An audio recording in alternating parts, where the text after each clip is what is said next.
Oh dear, I seem to have forgotten on to go live. Crap. Yeah, we missed. Yeah, so yeah, we will probably just repeat the conversation we just had. Yep. Yeah. Good. But to summarize, this film sucks. I, Agreed. it's a terrible movie. That's incompetent in technical and writing aspects because it relies on Alan Grant being stupid and not using the internet to research the fact that these people are not actually rich. Mm-hmm. Yeah, we'll go into that when that scene comes up. Um, but overall, unlike The Lost World, which places a lot of emphasis on cause and effect, surprisingly, um, this film doesn't understand what that concept is. It hinges its main plot points are threaded together as efficiently as a poorly crafted doll. it it's going to be very difficult to keep everything straight and aligned and consistent. And a lot of that stems from the fact that this film was actually written while it was filming. That So unfortunately makes sense. yeah, it explains why there's a lot of and then this happened and then that happened, and that's because much like a lot of modern MCU films, it was being written while it was being filmed. Man. Yeah, because at least with The Lost World, even though I wouldn't say it's a great film, it's not a bad movie. There's a lot of redeeming qualities towards that film overall. Like the dialogue is pretty good. There's some interesting characters. Like overall, the plot is pretty intact as to why certain characters are making certain decisions.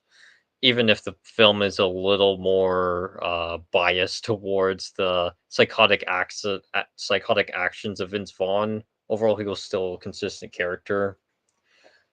But here, not so much. Yeah, Like the motivation behind why Alan Grant goes to the Isla Sorna, um, I is half there because he needs funds for his excavation site.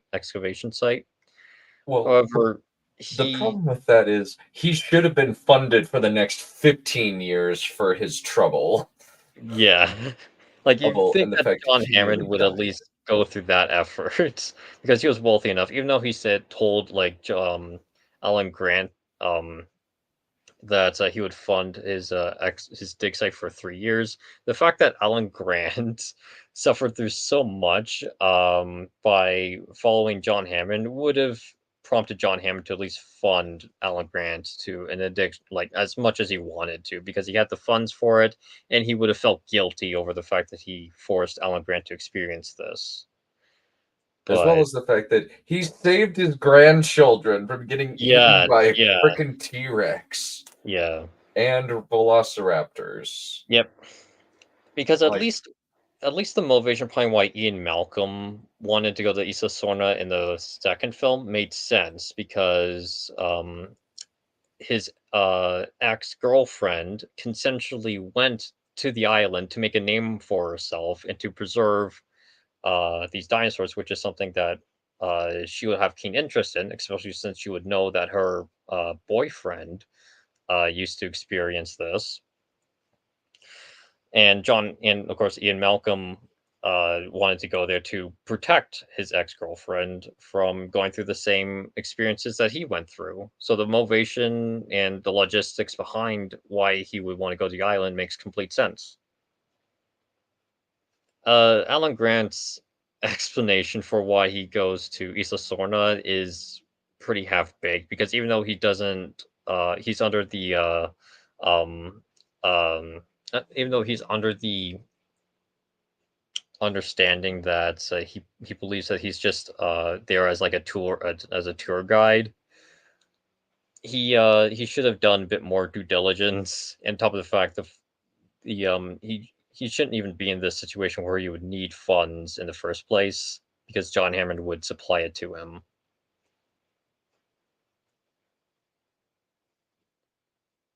So yeah.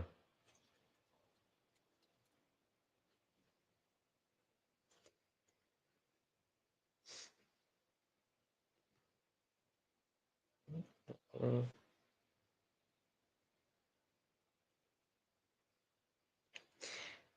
Anyhow,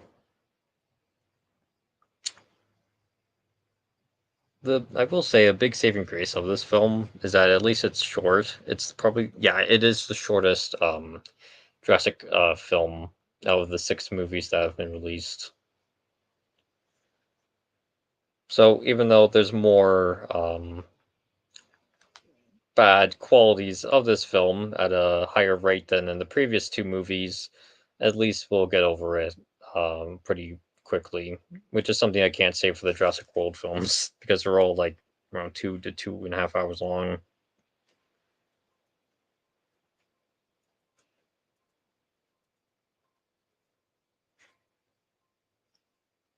But yeah.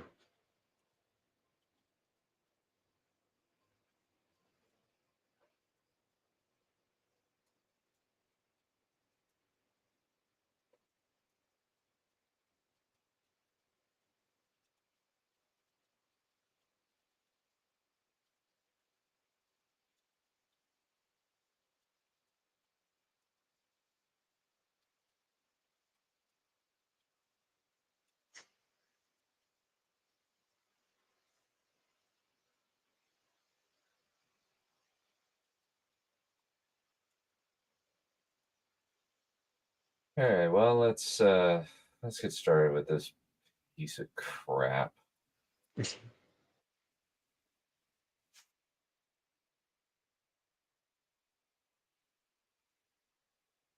The connection is unstable for some reason. Could be that I need to purchase a new router. Yeah. For me, it's fine.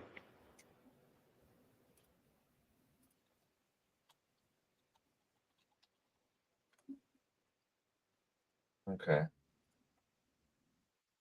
Also, I don't think Steven Spielberg had anything to do with this film either, which Oh no. also explain why the writing is significantly worse and directing is significantly worse than in the first 2 films.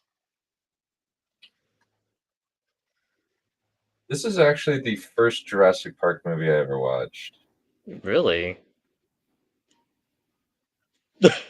Restricted.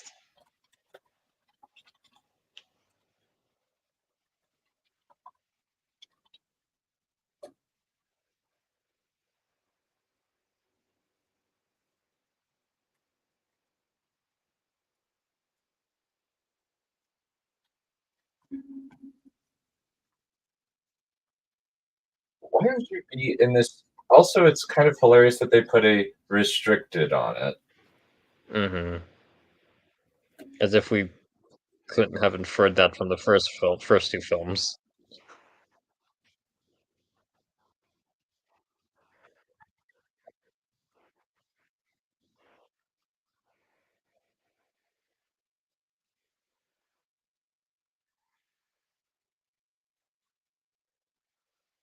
It's actually good quality for YouTube, Yeah. and there's less malware chance. I know, Sora. That's what is that? I never noticed that before. That's actually doubly stupid. Yeah, like they fully understand that there's dinosaurs on this island, and yet they're still doing this. At least the rich couple from the second film didn't know that any like exotic life existed here because Isla wasn't really well known, and they thought the dinosaurs existed on the separate island. But here they're doing something that they fully know is a bad idea, but they're still doing it for the thrills.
Also, what banged into their boat, causing them to go off?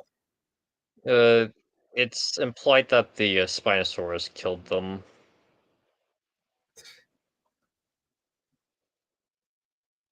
But That's all but in all honesty, I don't know why he tried to disconnect from the boat because even though nothing would have really oh, look happened at that to green screen. Oh man, that's terrible.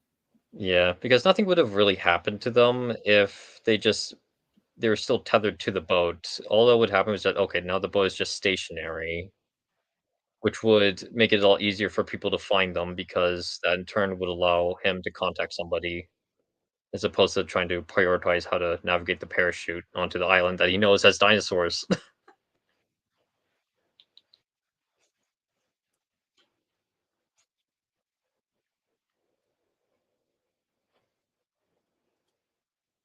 Jack Horner is actually a real life paleontologist, by the way. Oh, and Alan Grant is just mooching around his ex girlfriend and her offspring. I mean, I do like how he talks to his ex-girlfriend's childs because it's something that that'll be a natural evolution of Alan Grant because now he starts to enjoy the childlike wonder of kids a bit more. So putting him in a role where he's enthusiastically teaching uh kids about dinosaurs is a natural development for him. I will give this film that. That is something Alan Grant would do in this well after what we know of what he's experienced after Jurassic Park. I just kind of think it's massively pathetic. Yeah,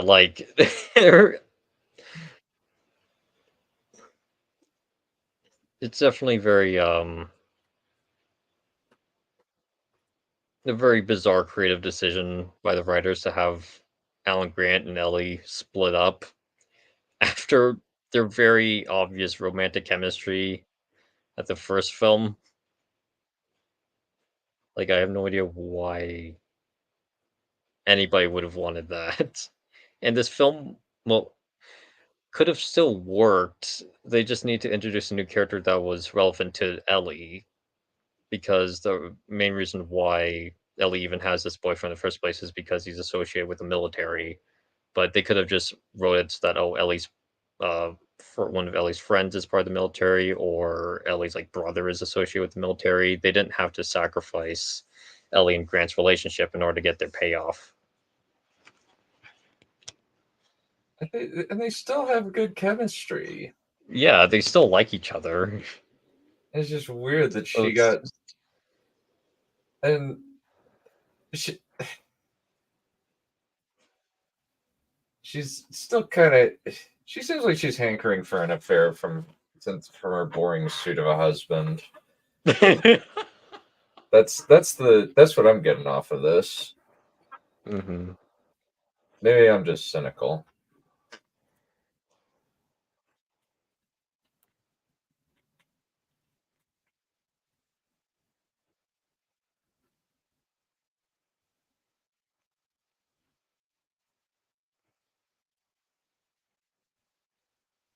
I do like this scene though. Yeah, this is good.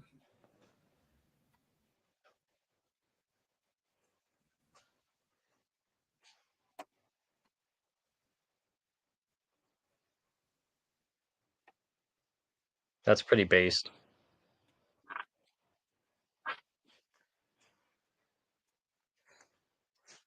And I kind of explore that what if in my novel. Why is he hard up for money? He should have had infinite cash from the frickin' lawsuit. Yep. They would be like, "We are paying you off. We are very sorry for your stay and the fact that you nearly got murdered by a dinosaur because our park shut down because of corporate sabotage. You didn't hmm do anything bad."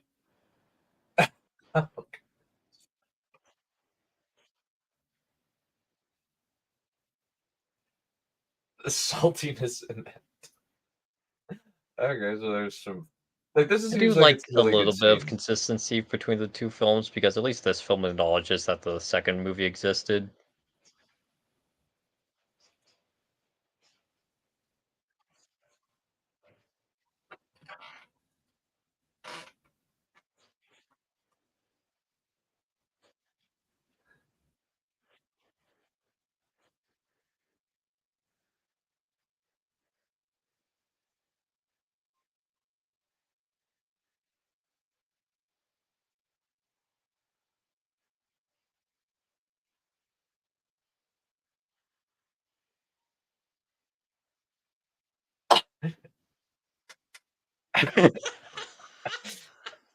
It's very Except money.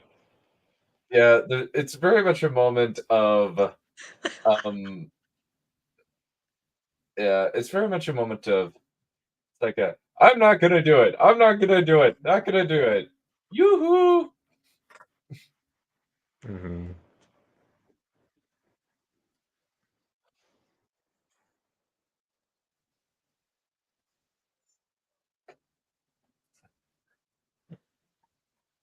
I will say this film does have the most iconic phone ringtone I've ever heard.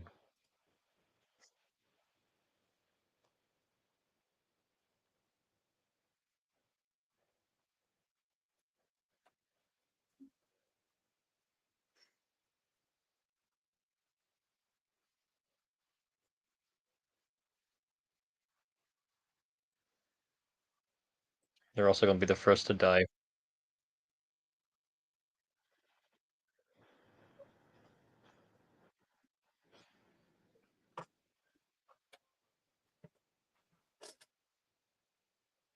about that.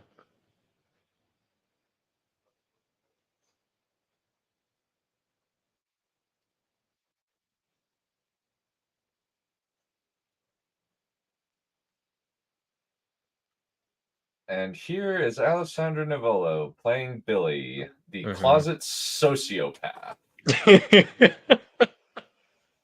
He is clearly sociopathic. There is I he also is only good really as Pollux Troy in Mm. Face Off. Okay, at first I thought you were referring to the character himself. I was like, I don't really think he did anything too psychotic, but then I realized, oh, you're probably talking about the actor himself.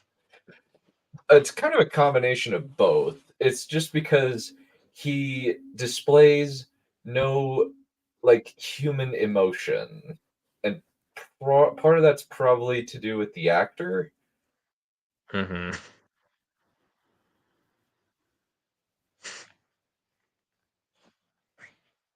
Also, Billy's actor actually demanded that his character was to like reappear after his supposed death scene, which also creates a lot more issues. It kind of reminds me of like the reason why Poe Dameron survived in The Force Awakens. That's because the actor playing him didn't want his character to die because his characters always die near like the middle of the film or something. So, and he eventually managed to convince the director to comply with this very idiotic creative decision.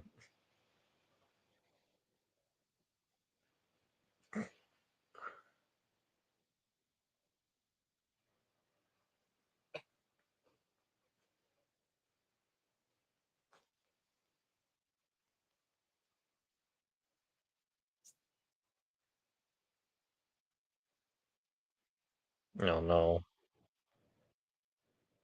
The internet exists. You can look up the fact that this guy is a charlatan.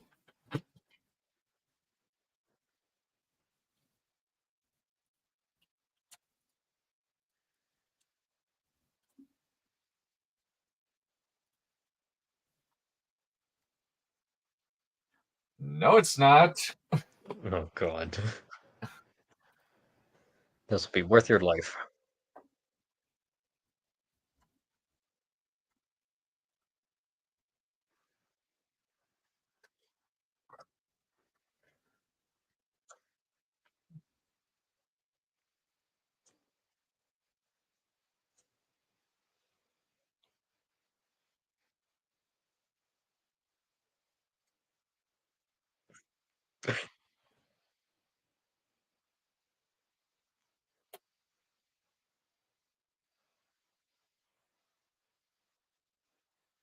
They remind me of the Kettlemans from Better Call Saul.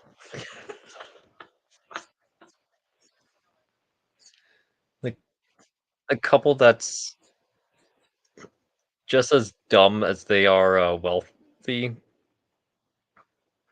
That tries to convince the protagonist to comply with their demands. But the only difference is that Saul Goodman was actually intelligent whenever he was dealing with the Kettlemans, compared to Alan, who is not. Yeah, Saul could at least smell the horse crap. Hmm. Because he himself knows what it's like to be in this position.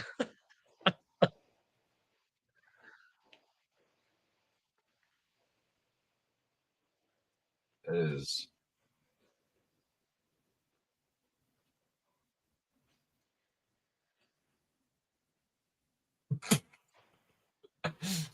um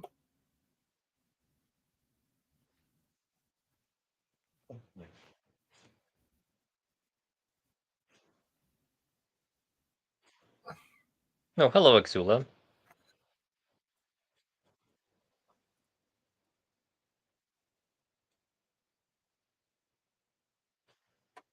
Oh no, should have waited till the check cleared. Alan, no, don't do it. Should have waited till the check cleared. Alan, I thought you were smarter than this. Shame on you. Oh great. Oh, another lucky bag. Oh, we're about to get the lucky bag, but we're also gonna get one of the dumbest scenes in this frickin' movie. Yeah, admittedly, I wouldn't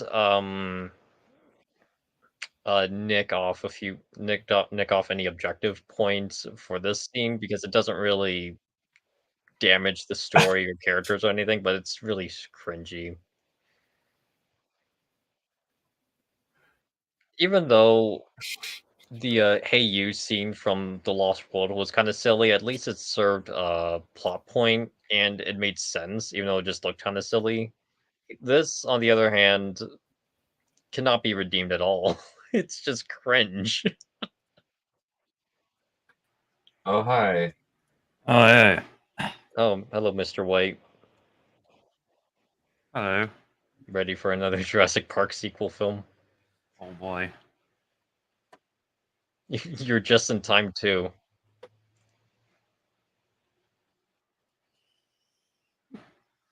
Okay. I'm very sorry. You don't look like a church going man. You look like a hired mercenary. Yeah. Well, some mercenaries can be That's churchgoers. racisms. Yeah, that is racist. Oh, here it comes. What? Oh, your cameo? Yeah, that was my cameo. Th- This film is Oh, so wait, that's funny. right. Hold on. 1 second. Alan. It's freaking stupid. I forgot to put myself in the actual stream. 1 second.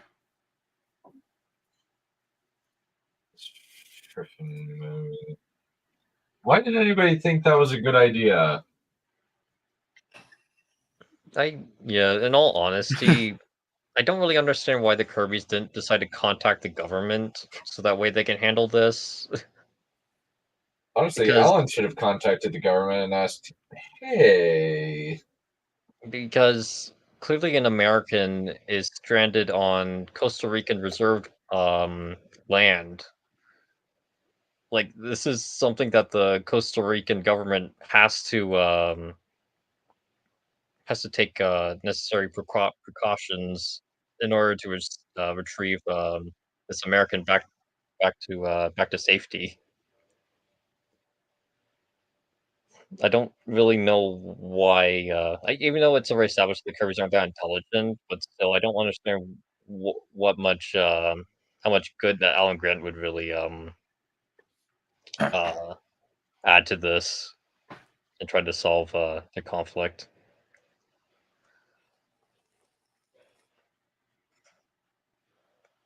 Because even though they already have 3 armed men, they're still surrounded on isolated territory with a bunch of carnivorous dinosaurs. Just let the government take care of this and save your son. Like, this isn't an intelligent decision, this is just an obvious decision. Just let the government handle it.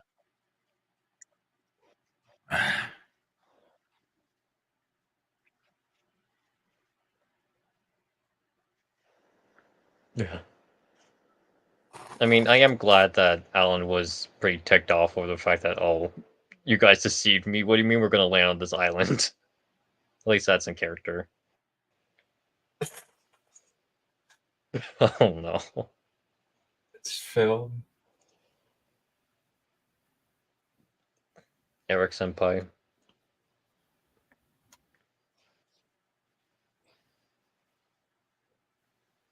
Idiot.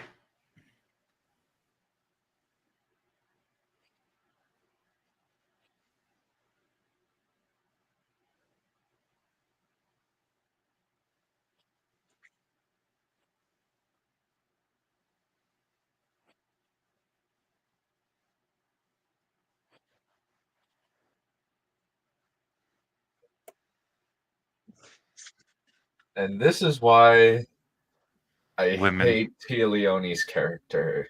Yep. Oh. That was What do you mean it sounds bigger?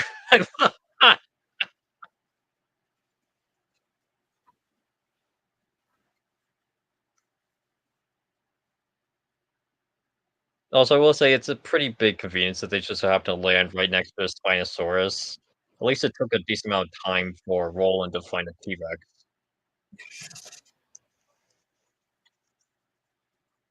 Like, we're talking about an apex predator here. There's not going to be many of them on this island.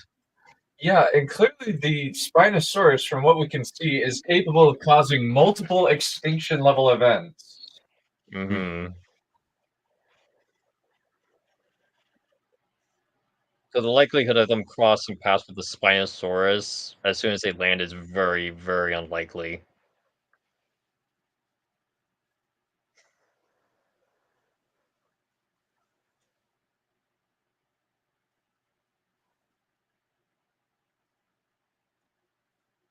And I guess Cooper was trying to distract the Spinosaurus away so his other buddies could get on the plane for him, but yeah. Oh.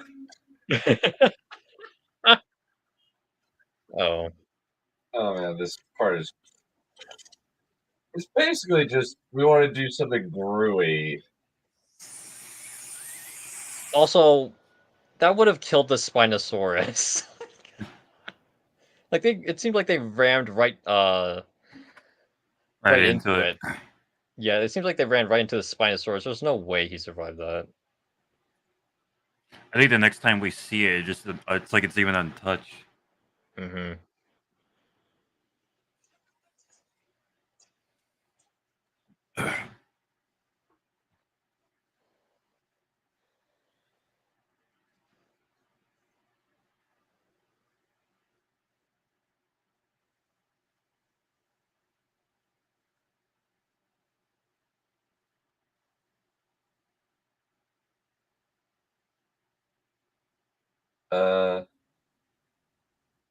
Quick question: how does that even work? Pardon? How do they get up that high? Mm. Well, the bigger question is, how did the Spinosaurus find them so quickly? Also, how's it biting the plane? It is the only way that it can do that is if it's freaking Godzilla. Yeah. No animal should be able. Oh man, that practical effect is Ah. Oh no, that looks like something you'd find on like a Jurassic Park ride Hmm. in real life.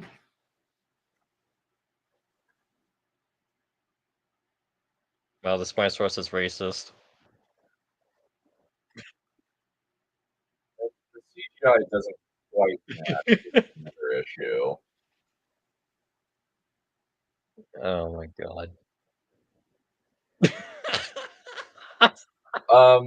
Dead. Yeah. Yeah. I can only say one thing to that one. Let me find it. Where is that? I mean, like, yeah, compare this scene to the trailer scene in The Lost World, and the difference is like night and day. Like, the believability compared to this scene to that one is just so much less.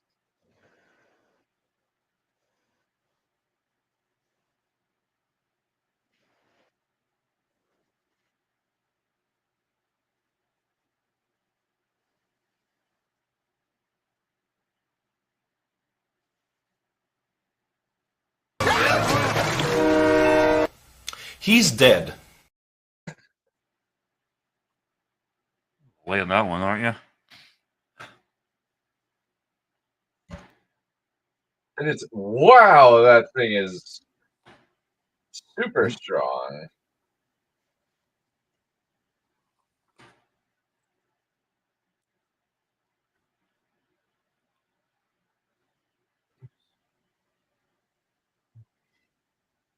Yeah, we're already like 25 minutes in, and already this It's film like is. a whoop, derp. Yeah, like the first 25 minutes of The Lost World didn't have nearly this amount of problems. Like, this early. Also, it's like the CGI is the scaling is slightly off. Yeah. Okay, so I imagine the Spinosaurus could just walk around that obstacle. Or break through it. It already Yeah. broke through a frick. Yeah. It could I like, plane. yeah, I like how it found them really quickly after they crashed the plane. But it's like right now, it's like, where'd he go?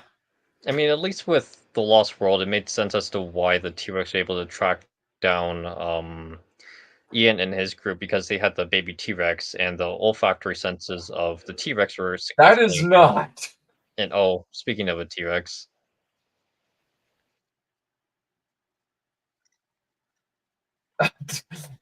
And they're Nobody already fighting, move. already going next to a T-Rex Yep. immediately. I have a motherfucking team. Oh And my then god. you get something surface level cool where Mhm. you get the T-Rex fight the Spinosaurus. It's also really convenient that they just so happen to cross paths with a T-Rex immediately after running away from the Spinosaurus. One thing I've always liked the joke where the nostalgia critic is just like, "You teach that squiggly jawed bitch." Yeah. Rip Yep. And him. then I have a bit of a like. I think there's a bit of an issue there. Ah, shit.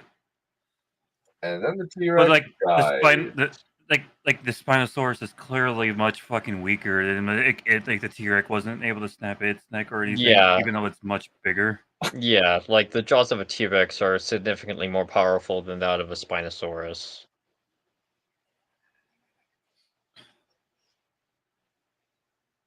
Even though I like the Spinosaurus a bit more than the T-Rex in real life, there's no way a T-Rex would lose to a Spinosaurus. Yeah. Not in that way. Not the way that not the way that they're portrayed, or like how big they're portrayed in this. Mhm.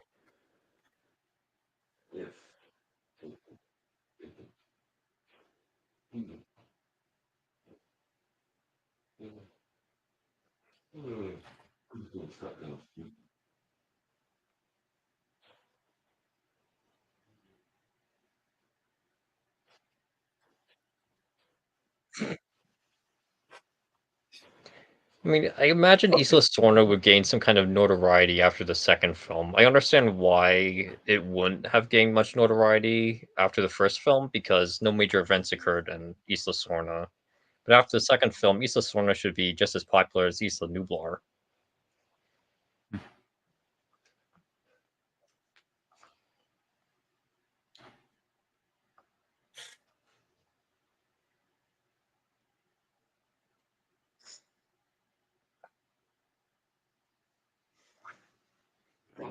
Another thing about this is they were clearly trying to say we're up the ante Mm-hmm. by putting making the Spinosaurus kill the T-Rex, but it's so transparent and pathetic. Yeah. And it's kind of one of the good moments in Jurassic World where the T-Rex bursts through The skeleton of a Spinosaurus, yeah.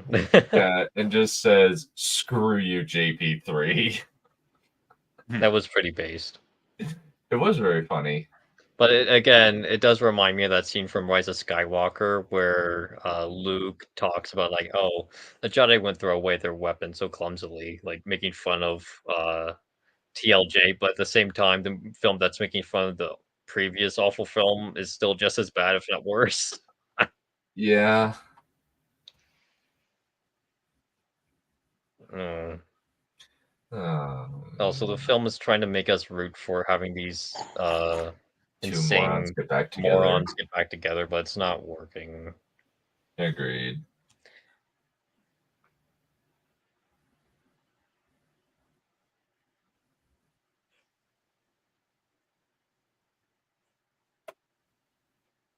I mean, it'll be pretty obvious. It was pretty obvious that was a Spinosaurus, considering it's the only one that with a sail.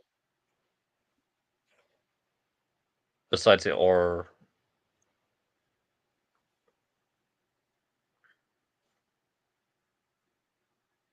Orionis, which is a hadrosaur.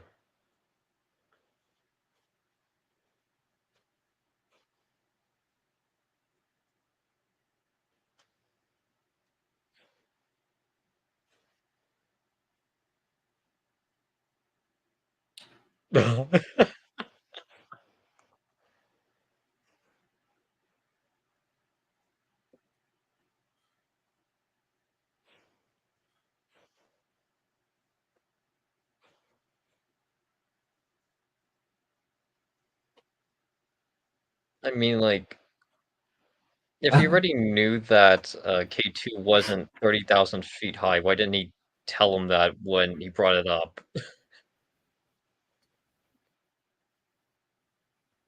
You would have easily been able to suss him out from like the first 10 minutes of the film.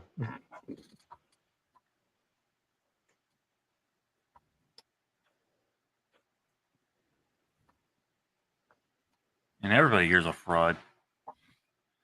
Yep.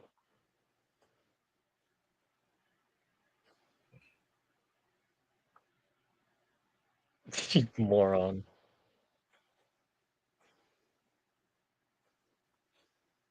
You are an actual moron.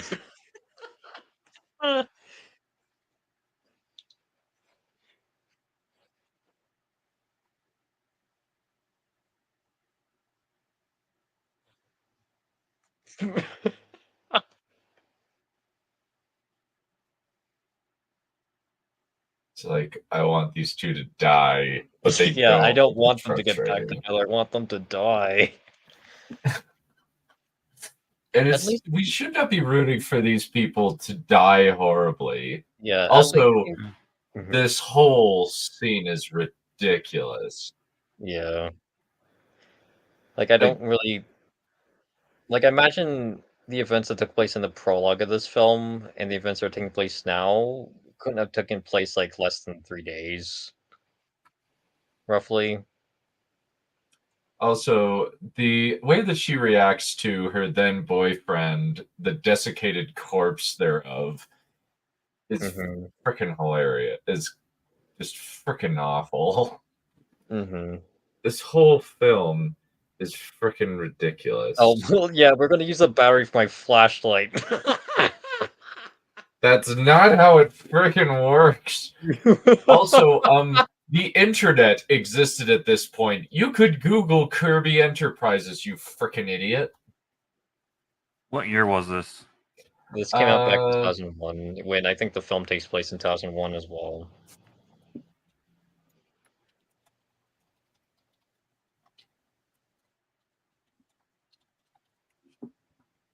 Okay, so Google was invented 2 years before this point. 1999. Yep.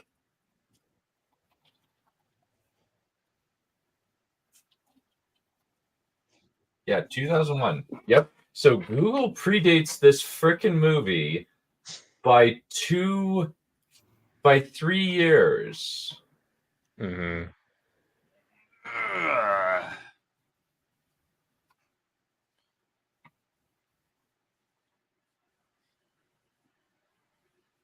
What do you mean maybe you can't? I imagine the sail would be torn given its conditions. I don't know what you have on your person that can prepare that. Oh,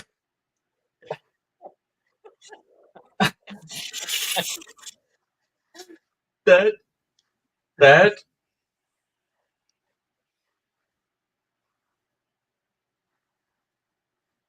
I guess a bunch of compies just killed him or something. maybe, or it's been 8 weeks. I guess maybe just various things have. Yeah, that's true. And then we shall never speak of Ben again. Mm-hmm. Scared stupid. Yeah.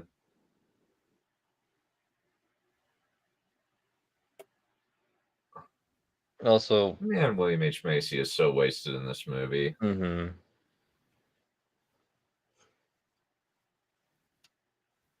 I guess there were a lot of unknown variables behind what killed him or like why he died, so I can't really critique it too much. I think this is like where movies where like blondes really got a bad rep. Mm-hmm.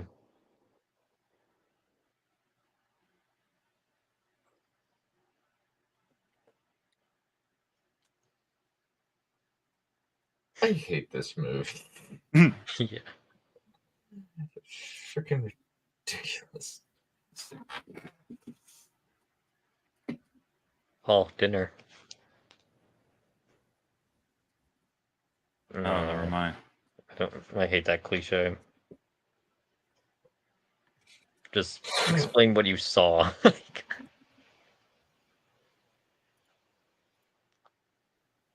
Yeah, it's kind of annoying.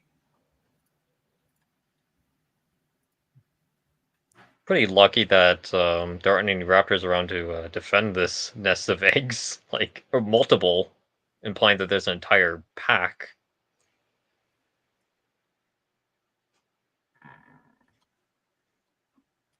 Because at least in the Lost World, it made sense why both parents were absent while the baby T-Rex was eating on a corpse.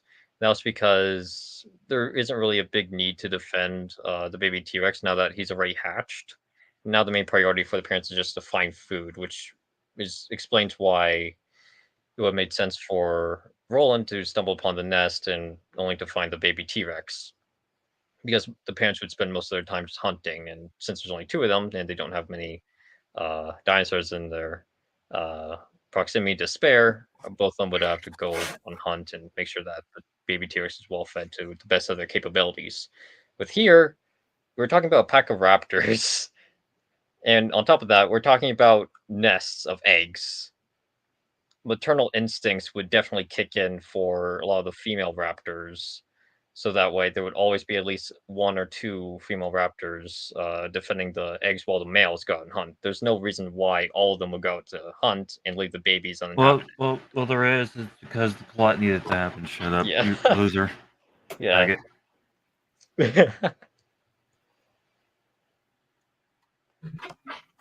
And the reason why I bring all this up is because Billy stealing one of the raptor eggs is a big plot point that essentially creates a divide between himself and Alan. So the likelihood of them finding the nest that's completely unguarded is extremely slim, and I really don't buy it. At least in The Lost World, it made sense for the reasons I presented earlier. Like, Amanda. Oh yeah, sure. Yeah, bull. There's no way that works. I don't think it does. Thank Thankfully. goodness.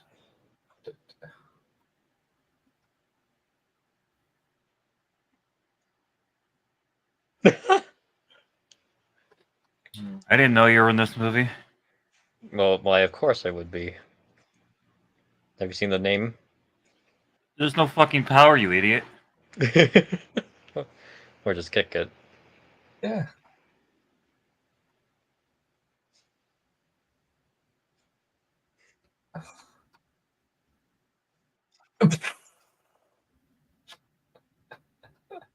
Good job, Paul.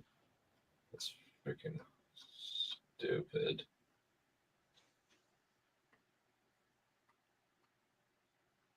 Yeah, and as you can see, it's very much an end-to-end kind of film because they just stumbled upon this research facility. They didn't map anything out or plan anything because obviously nobody here has ever been on this island before. Yeah.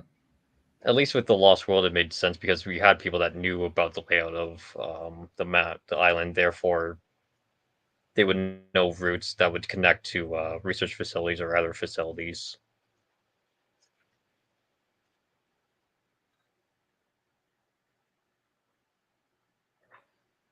I do like that line, though.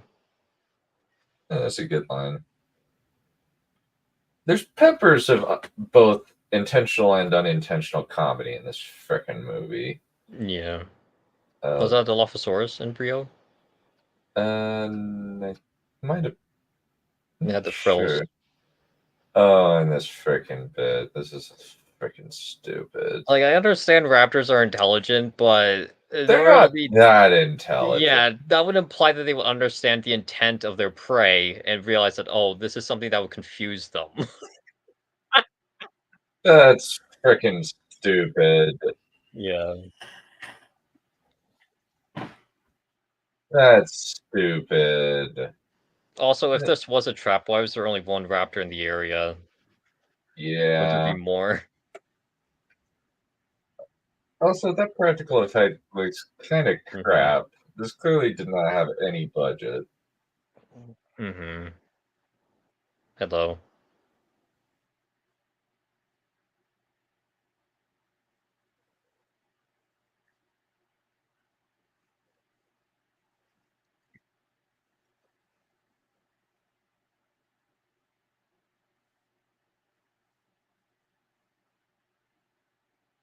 No, why would you try to distract them? Now, that's something that I can believe that a raptor would be intelligent enough to pull off, but not the previous tactic.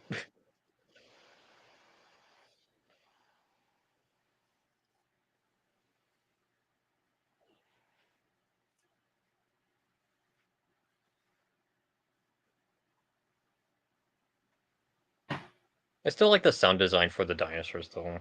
That's something that's been consistently great throughout the films.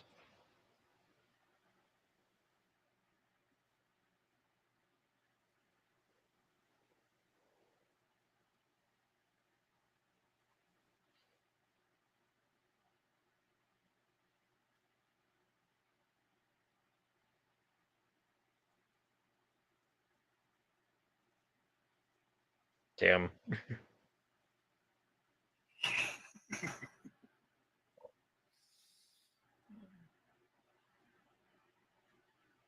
Also, this is also a bit of a bad idea, too, because even though these are herbivores, they can still easily kill you if they trample on you. Yeah. And that's why I fucking shit on those engine guys from the second movie when they were just going right between the fucking Well, Triceratops. one, that was a Brachiosaurus, so it was really slow, so you could easily predict its movements, and two, they were with vehicles. Here, No, that they was don't still have anything to stupid. safeguard Fuck them. off with that shit. Well, it's a valid reason. Well, you literally see a fucking guy running right underneath a fucking what's the guy ones with the big ass fucking necks? A Brachiosaurus. Yeah, okay, I was right. You see how fucking guy in the motorcycle right underneath one of those things, almost getting trampled. Well, they're very slow-moving creatures, so fuck it's off. very easy to predict their movements. So that's not something that would really put them in any major threat, especially if you already know how to maneuver a motorcycle. And again, that wasn't even like a side character. That was just a random extra. These are actual main characters that are hardly making even these dumb matters. decisions. Yeah, which is why that even if that was a problem in the first film, this is significantly worse. He is dead.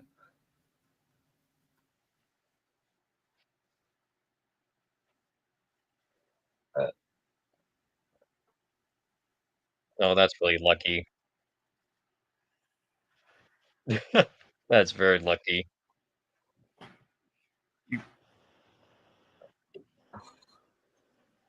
He's basically a Hugh Glass at this point.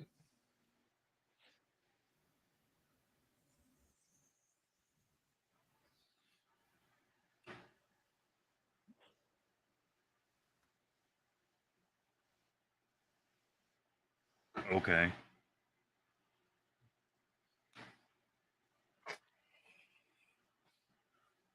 Yeah, so they kept him Oh! alive enough to try to lure other people.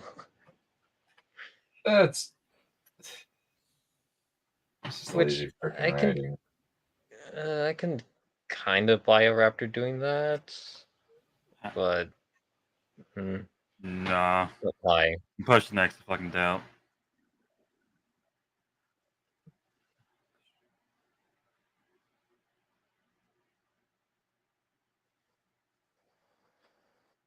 Honestly, we're about to see here with a small kid. No, Deus Ex Machina kid. Yeah. Also, it would be way more interesting if we were following the kid and Yeah. then Grant came in. Yeah, that would be a lot more interesting because it would also explain how this kid managed to survive so long, because the explanation that's given still leaves a lot to be desired. As to how, like, this kid that probably just attends middle school was able to last for, like, 8 weeks in an island festered with dinosaurs. Yeah, how did you get any food? Well, that part is kind of explained, but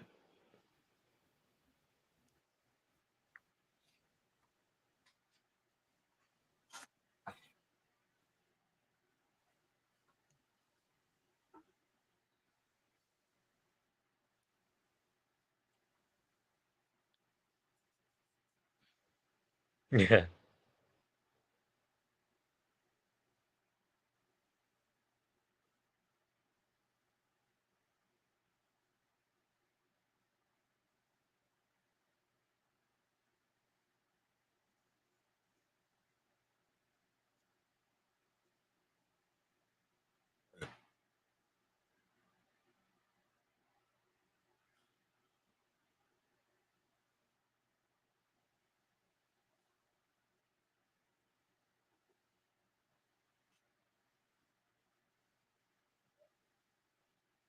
Maggots. Maggoty stinking bread for 3 days. It would honestly be kind of hilarious if there was like an R-rated version and the orcs just started dropping F-bombs like actual British people. I don't think they even drop any F-bombs in the Middle Earth games. They just say, like, Shrock.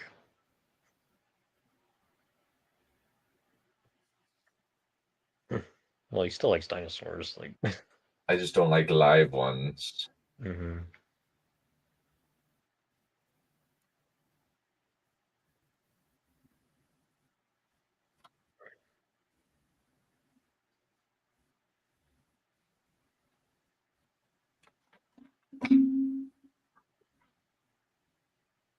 How did you survive an encounter with that?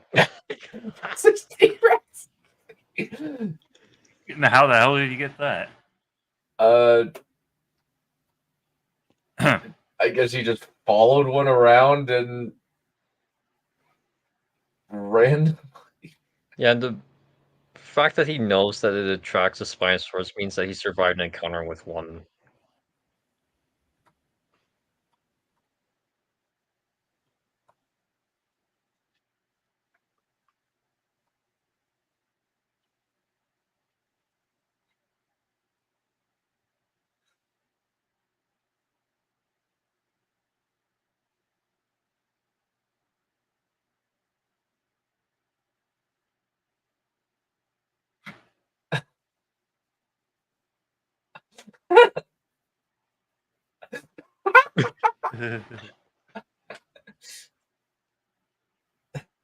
He's like, I like this kid. He hates the guy I hate too. Yeah. Even though he did mellow out a bit in the second film. I just kind of get the sense from Jeff Goldblum that he was kind of bored during that film. I'd I view it as more so just his character has experienced a lot of life and death situations that he's a lot more reserved. Like he was.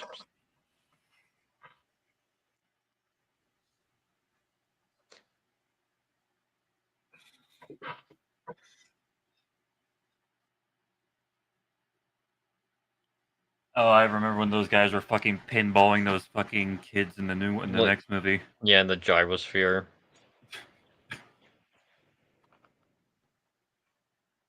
Let's build a park where the last park failed. Great.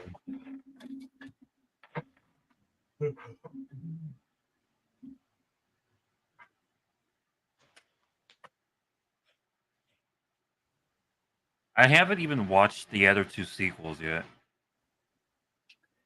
After Jurassic World. Oh, they're even worse.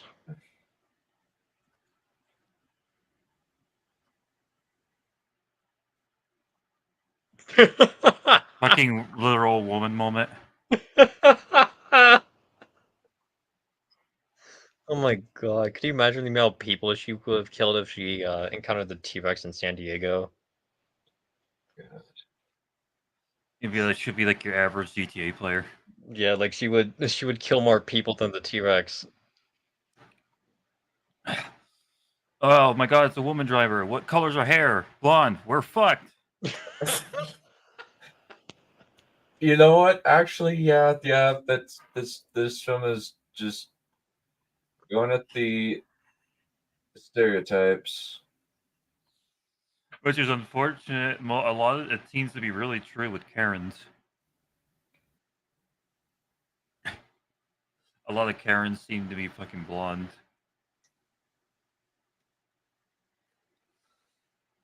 I was yesterday. I found a bunch of posts, and there was like, it wasn't a blonde per se, but it was like a woman who drove home, pulled the fucking gas line with her all the way home, and said it was her husband's fault. You know, And she just drove the highway to the driveway and blamed him.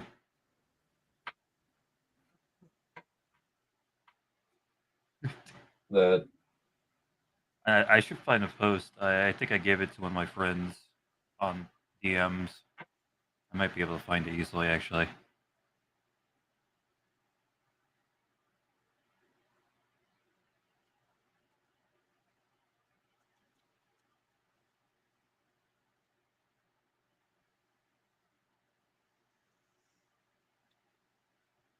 And then he explains why rock doesn't float.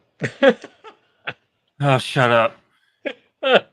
We gotta cover that shit later. Yeah. Yeah, that's in less than a week too. My goodness. Oh god. freaking stupid.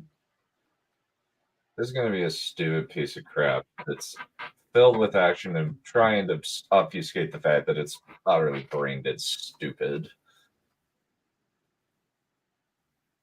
He figures the big dinosaurs in the center. How would you know that? You didn't even know Isosona existed.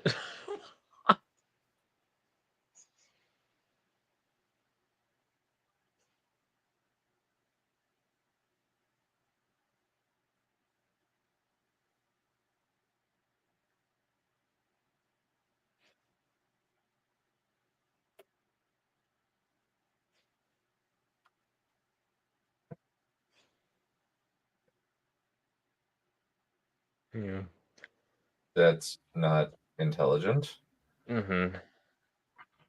That doesn't make any sense. Like, bigger things get?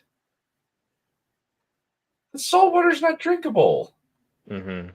Oh, this bit is so stupid. This bit is so stupid. Yeah. They just so happened to cross paths with the Spinosaurs again, even though it was not hunting them. Also, they can hear the phone through Through the the- dinosaur. Yeah, through the Spinosaurus's esophagus. It's Abdomen. esophagus. It's been a day. It's digested that crap. Yeah, it was probably lodged in there a little bit, maybe. It's also just a freaking stupid image. Mm-hmm.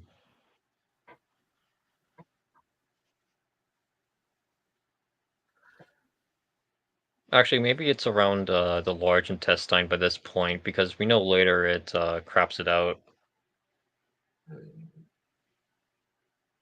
Also, this bit's really basically this whole scene is made of stupid. Yeah, like, one, the only reason why he thought that his parents were nearby was because of a ringtone that was not, because of a phone that was not on their person. That's really convenient that it just so happened to cross paths because of something that was not, something that would evidently, put these two parties together.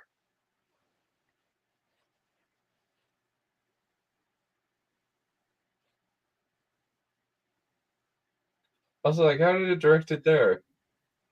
Mm-hmm. Also, it's pretty convenient that they just happen to stumble across a giant fence as well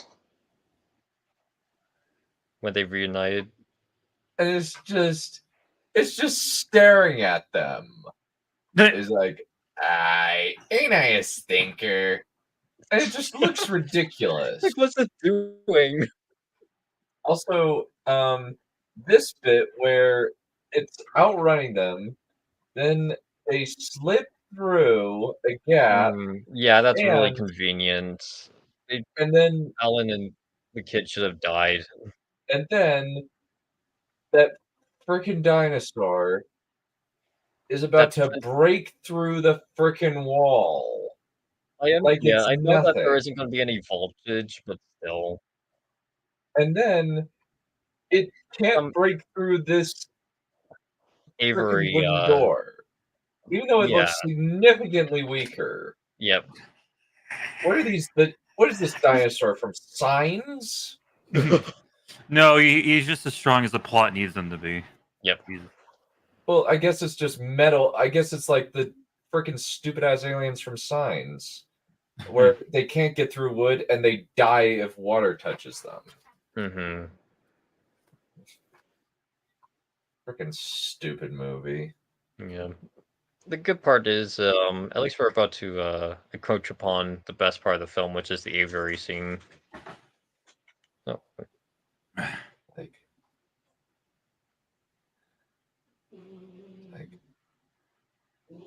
opens it up and he's got raptor. Just why? well, he needed funds for the excavation site, but that doesn't make much sense because any excavation site that Alan Grant would be part of would be heavily funded because of the lawsuit that he would have pressed against InGen. InGen.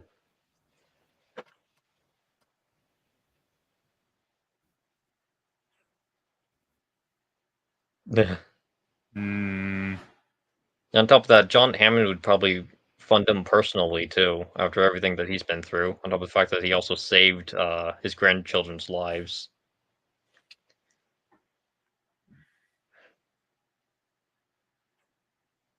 That's a bit of a stretch. That is a bit of a stretch. Like, he ultimately, all he wants to do is fund the excavation site. It doesn't actually mean that he's going to allow some top bidder to have dinosaurs, because for all they know, they probably just want them for This bit of logic is so dumb. Yeah. Yeah, implying that they're ever going to encounter those same raptors again.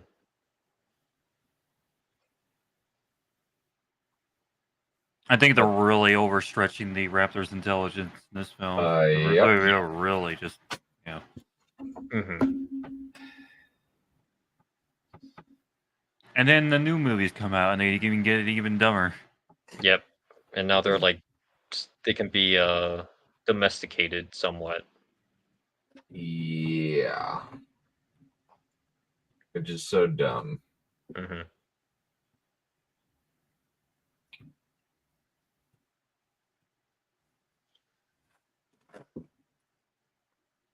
Admittedly, this scene is actually pretty good.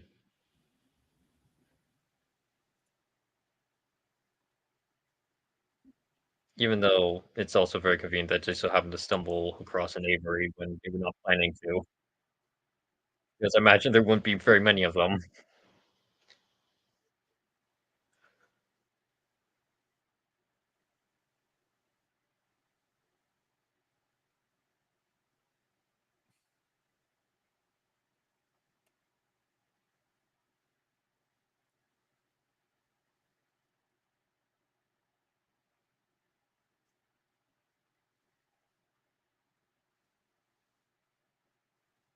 No, Alan I said something smart. really do want to know how long it takes for metal of this type to actually corrode this much. It's been here for roughly 20 years at this point. So, well, let's go with like 10, since if we go with the idea that Jurassic Park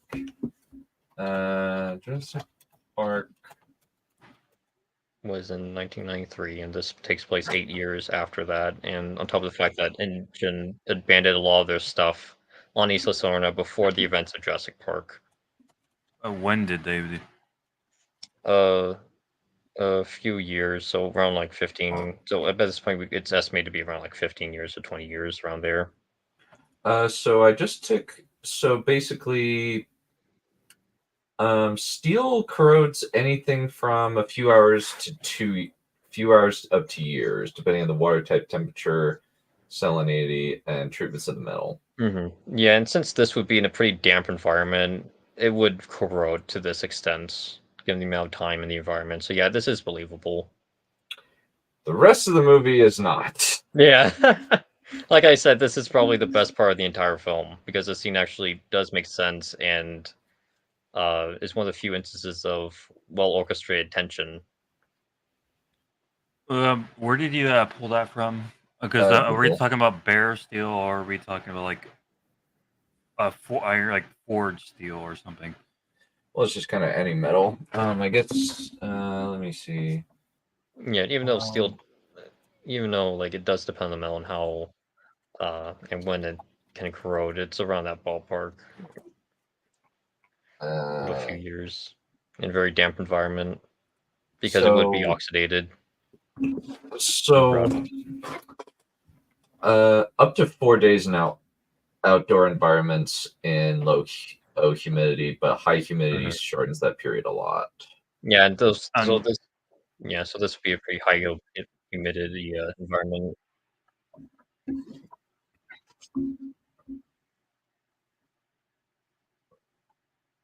Oh, that's I guess the integrity terrible. of the bridge is perfectly fine now. Hi guys, yeah, its stability depends on the plot. Mm-hmm. That is definitely correct. That is.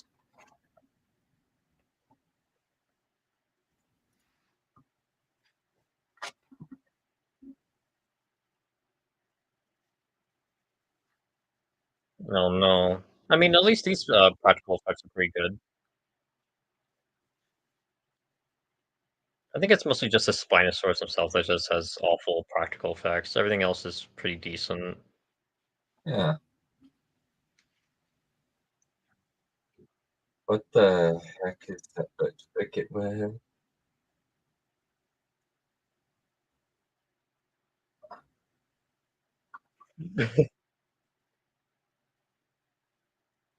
Literally, how did he repair that?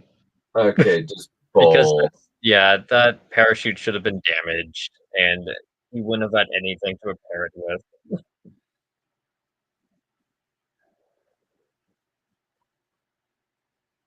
Yeah, it's also a little contrived too because it's not like he would have anticipated that he would need to use this parachute at any point in the film.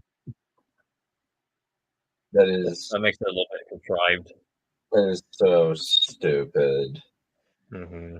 I can't stand this bull crap.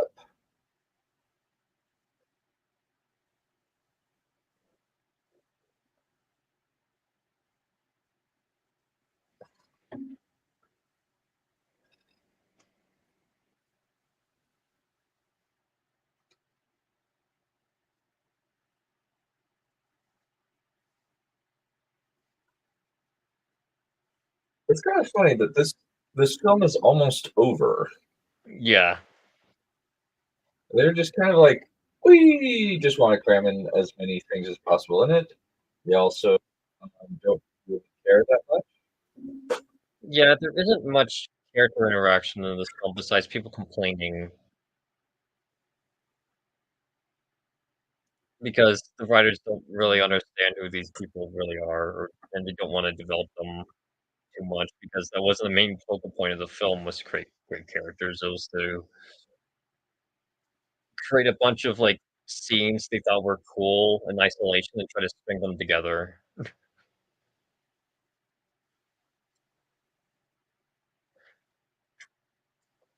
Because, like I said, um, this film was being written while it was being filmed. So they just came up with a bunch of scenes in isolation they thought were cool, and then just strung them together into this nonsensical little film. Yeah. Eric's dead. And the idea that he survives at the end and gets rescued is so stupid. It's also really funny in hindsight that the most competent characters were the ones that die first. Like the people that could theoretically survive the longest in this film end up dying before those that didn't have any marksmanship skills, nor are particularly that competent.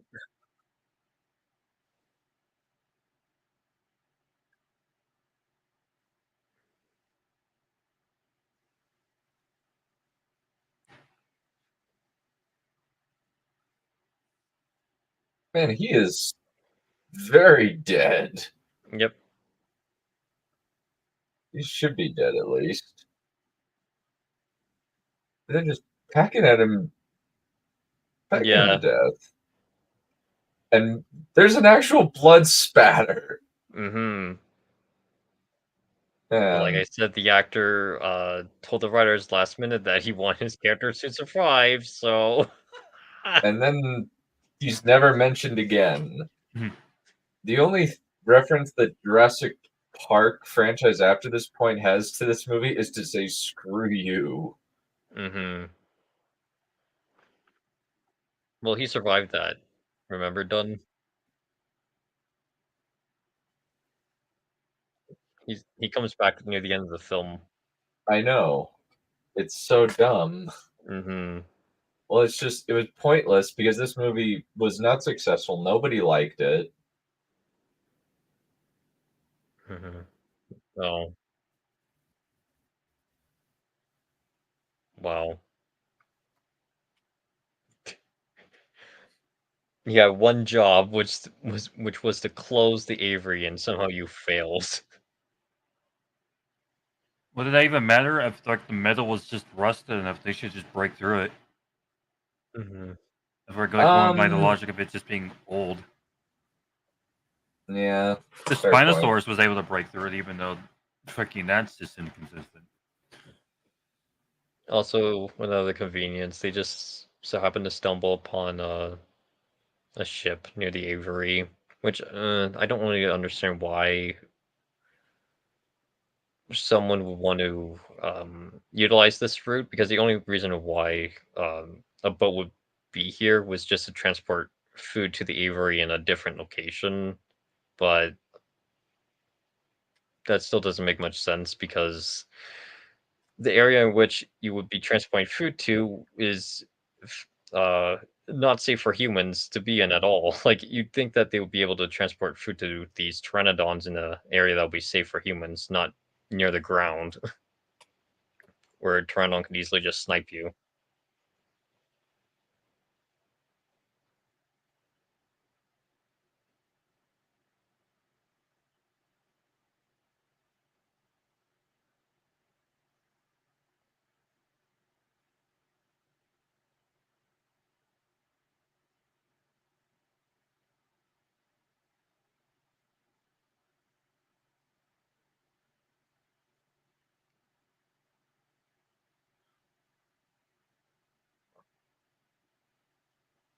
I will say this is also a pretty good scene.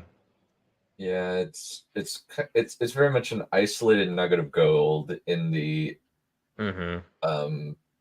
Swath of garbage. I was thinking swath of dinosaur feces, but that works too. Oh, this scene is terrible. Oh, the CGI. Yeah, the CGI on that thing is bad. The Brachiosaurus. Also, they try to make these seem cute, but they look grotesque. They look more evil than the carnivores do.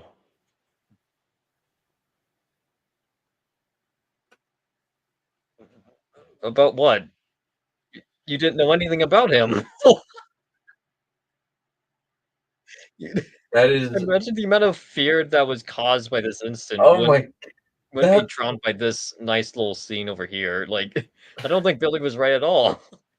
Also, like the fact that they're trying to frickin' manipulate us with that frickin' music is just frickin' pathetic. Yeah. Especially since it destroys the pacing immediately after they suffered, like, someone that was very valuable to Alan Grant. Only to have that scene come into play, like, I don't know about that one. This movie has a major tone problem.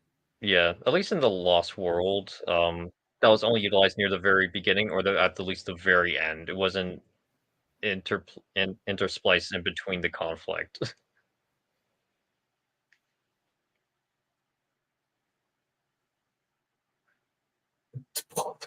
Also, again, extremely convenient that they just happen to stumble upon the fecal matter of a Spinosaurus. I understand And it it would be kind still of near. works. Yeah.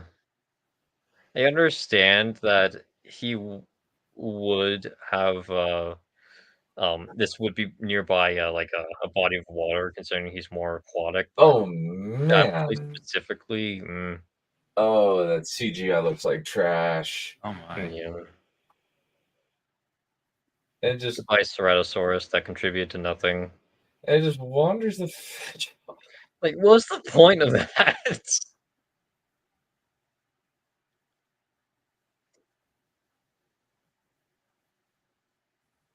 What do you mean?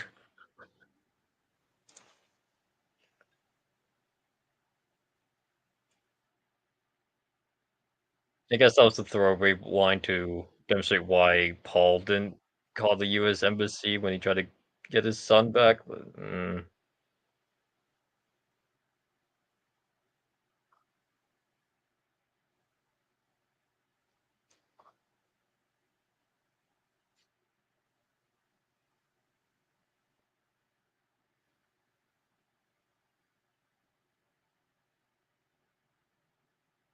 no.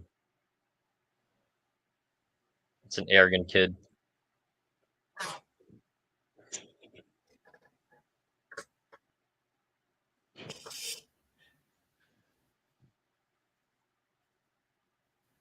I love that this is Alan Grant that it's he's slowly losing his American accent and going into his Australian one. Yeah. It symbolizes how Sam And they Neill is just just becoming teleport. less and less interested in this film. And I like how now we just have the fucking Spinosaurus just appear again because we need him to come. Yeah, like there's no incentive as to why he's like. Well, it's not even implied that he's hunting them. He just so happens to be in the same areas that they are. And he's able to break through steel. he was able to break through a plane with ease, but for some reason he's struggling with this. Oh no. Frickin' Barney.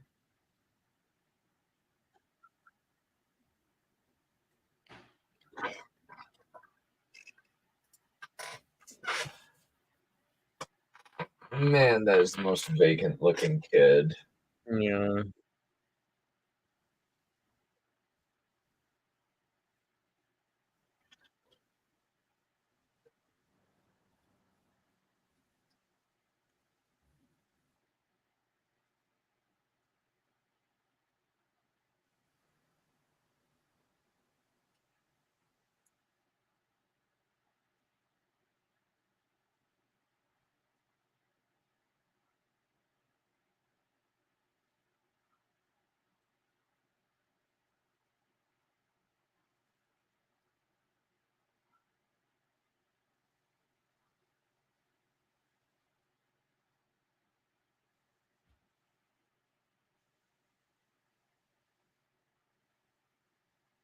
Well, roll credits. Roll credits, they were all dead. Good riddance to all except for Alan Grant and the kid. Actually, no, just kill the parents. Kill the parents, especially Tia Leone. Yep. Well, how did it break open? Guys,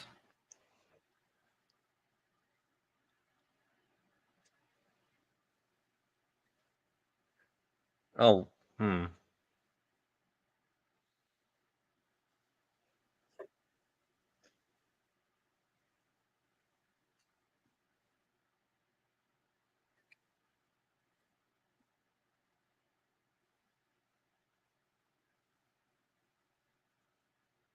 Oh yeah, I forgot about this. Again, very big convenience that there just happened to be a giant crane that you can use. I forgot how many conveniences there were in this film.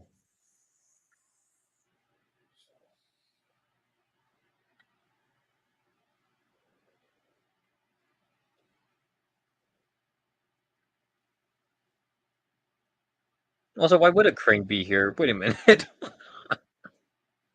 I don't know. It makes zero sense.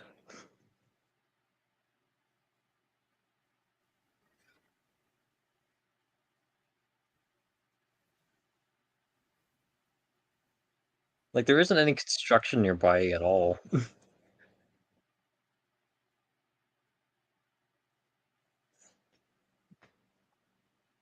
least they have the courage of their convictions to not kill the Yeah, thing.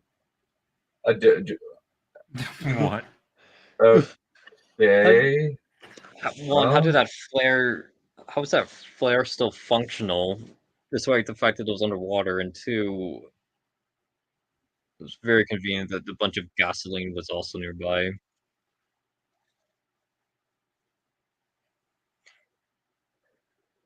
it's kind of Now, I an know the interesting gasoline thing. was pouring from the boat, and that's why,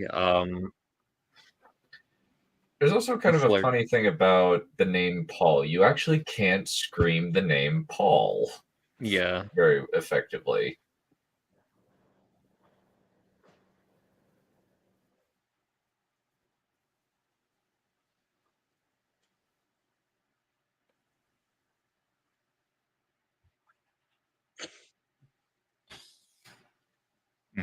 This is supposed to read like Alan Grant in the last movie, but it comes off as so pathetic. Yeah. He's like,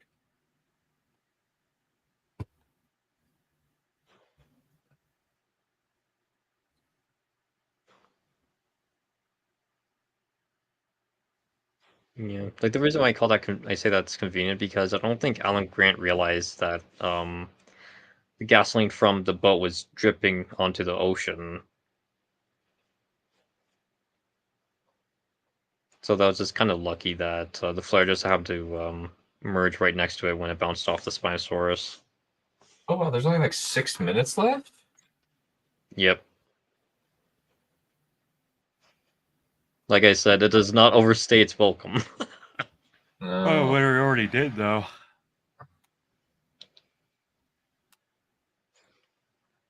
She's married.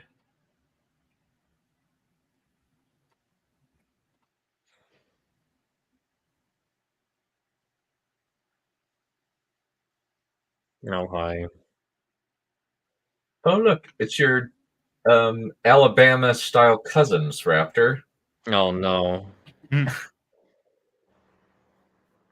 Look, So this is when you- actually this actually makes it worse. Well, according to the Wikipedia, Site B was abandoned after the events of Jurassic Park. It was a hurricane that came through and yeah, Hurricane Katrina. So yeah, it wasn't even before the events of the first film. It was literally after the fact.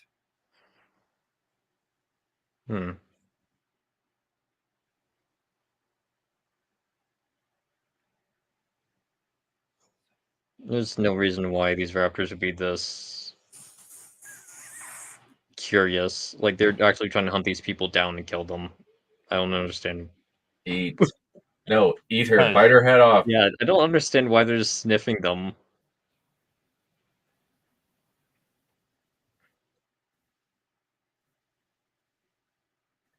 Eat the frickin' humans. Leave Grant and the kid. Oh man, this is so. Oh no, this bit. This is it's so stupid. Yeah. Like, why are they just waiting around? All you have to do is just kill them. I don't like. Admittedly, this is an example of Chekhov's gun, but it's such a stupid Chekhov's gun that is just.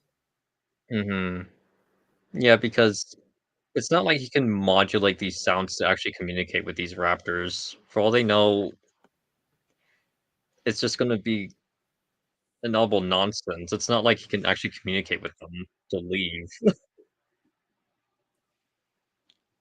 I kind of want to pull up the Nostalgia Critic review of this because I think that although he's mostly known for really bad jokes, I think he's got a good one for this one. They just run off because reasons. Well, I think they're running off because of the noise that the military was making. I think that's what they were implying. He's like, and stay away. But yeah. So yeah, that's none of them that should be only alive puts. here. None of them should be Yeah. alive here. The raptors should have just killed them. So Also- this place has only been abandoned for 8 years. Also, what the heck? How did you get here?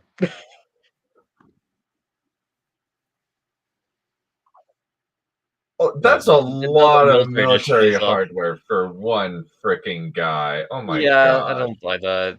I don't, even if at least like That's so stupid. even though Ellie's husband would associate with the military, it's not like he has the authority to do this. That is a lot of expensive military hardware. That's freaking stupid. And somehow the jackass himself lived. Yeah, which is just beyond incomprehensible because one, how would they even know where to find them, and two, the fact they managed to survive in the first place is just insane. Oh, that's oh my! Rescued his freaking hat. Oh my gosh! What is he, Indiana Jones? Yeah, I really just want to watch the original now. Yeah. I know they have Black Dust Storm to Sea Shadow. What is this? A subtle G.I. Joe reference? Oh no. Frickin' G.I. Joe Rise of Cobra was a better movie than this. Wow. I actually enjoy that movie.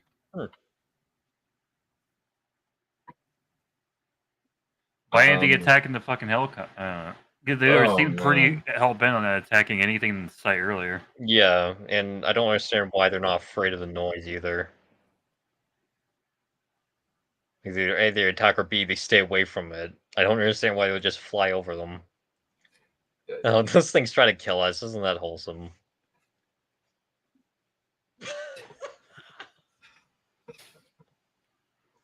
Screw this movie. So yeah, I think it really. Hold on. Wow. This is such emotional manipulation bullcrap. Yeah.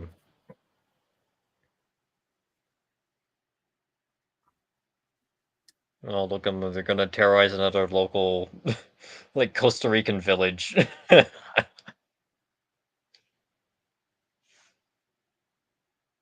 Isn't that great done?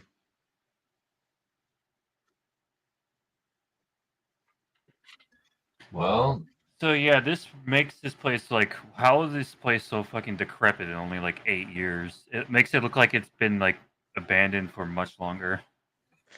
And it does bring into question the second film as well, since it would have been only 4 years and less. A little bit, but I say that's more so a nitpick. Like, I can, like, since it was just in the untamed wilderness, it would be a bit decrepit, but I agree it wouldn't be as decrepit as it's demonstrated, but it's not that big of an issue. Like, whether or not it's, like, well kept or it's still kind of Just let out the decrepit, call of wouldn't really change the film that much. I can't hear you over this. that's it. Sorry. Vader with mucus buildup. As everyone gets Dang. Darth Vader with mucus buildup. You were saying sorry? I was saying that even though in the second film, the facility that was used to call for a rescue operation, even though that was pretty decrepit, it wouldn't be as decrepit as it should have, considering it's only been like 4 years. Either way, it's not like it would have changed the film all that much. So I say that's more so a nitpick, regardless if it was well kept or still kind of decrepit. But it more applies to the second film. The third. Well, the third film, yeah, definitely. The third film, it's a lot more of an issue in the third film, but second film, not so much. I'm gonna have to come through the second one again. here we go. We'll be good. Cares about getting invested this time around? Just show us what toys you want us to buy, and we'll be good. Here we go.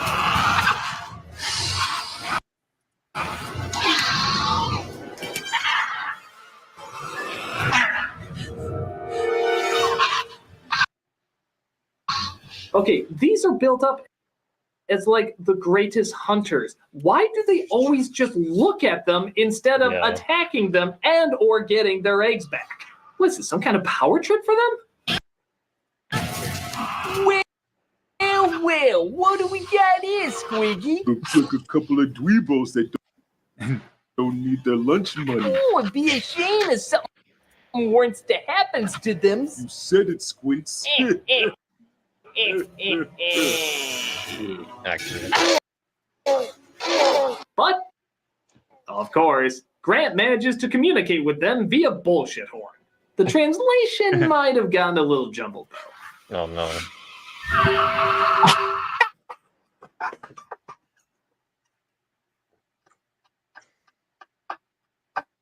Well, that kind of reminds me of that scene in season 8 of Game of Thrones where I think it was either like Jaime or Tyrion. Wait, I think it was Tyrion. Cringe. Yeah, I know, but it's funny. Where it was like Tyrion that says something that he doesn't really understand in language he doesn't fully understand.